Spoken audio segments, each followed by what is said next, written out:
Well, with 8 minutes to go, Shaka, Arsenal were on course for all 3 points.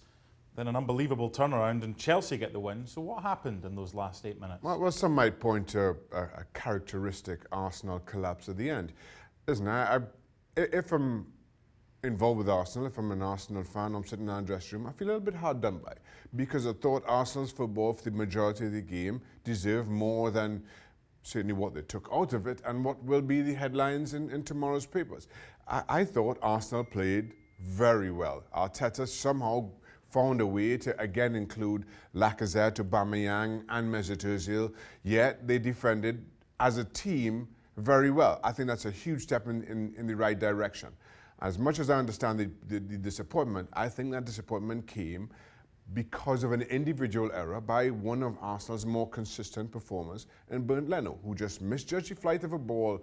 And but for that goal, you can make the argument that Arsenal go on, hold on for the 1-0 lead, because let's be honest, Bernd Leno didn't have a whole lot to do before that, and take the 3 points. We'll get to Chelsea in a minute, but how easy is it in football to take positives? Because there were some for Arsenal when you get that sucker blow or sucker punch at the end. Listen, when you have a new manager and things are on the up, you can take positives even from very bleak situations, which this is. On the other hand, if this were under Emery, you find a way to take a negative out of it because you felt things were crumbling under Unai Emery.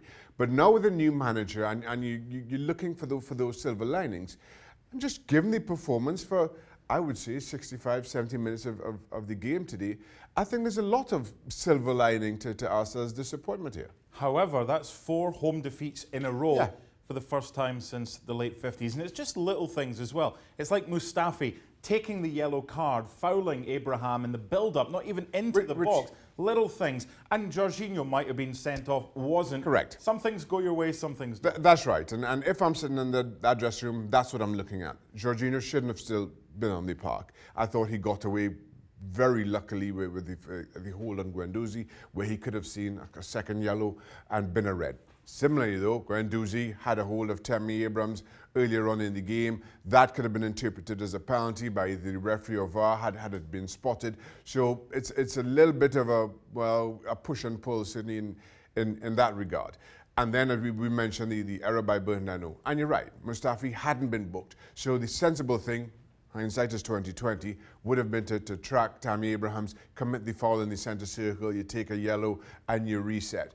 But maybe, and I'm trying to find an excuse for Mustafi here, is after you played as well as you did for 70 minutes, you were in the lead for as long as you do, you feel that at this point, even at 1-1, it's 2 points lost, and you go chasing that.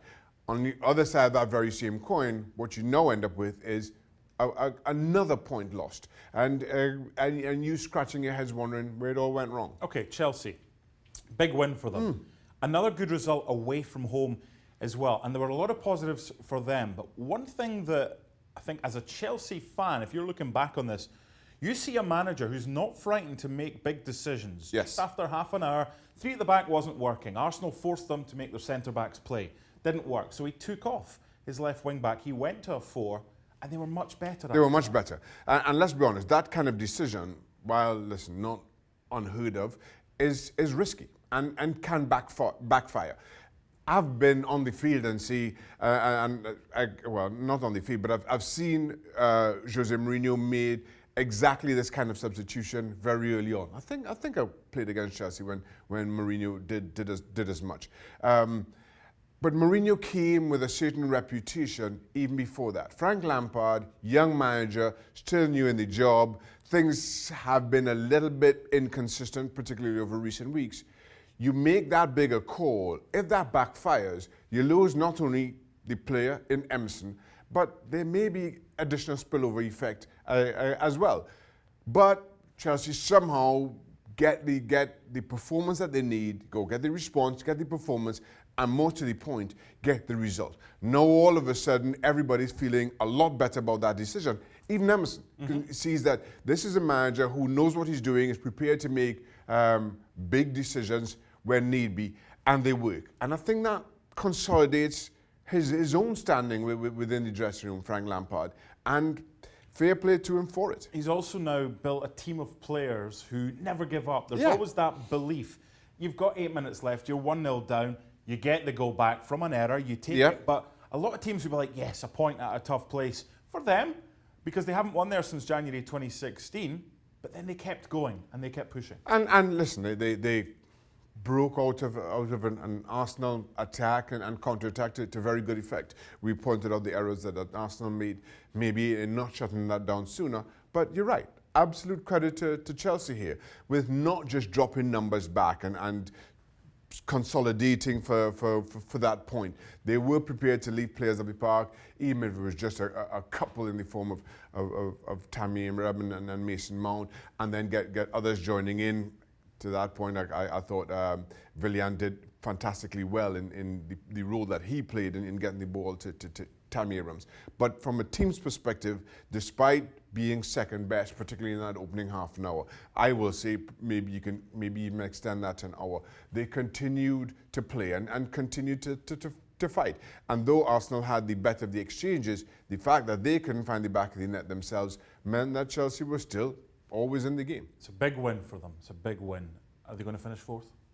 I still think that they're the fourth best team in the league.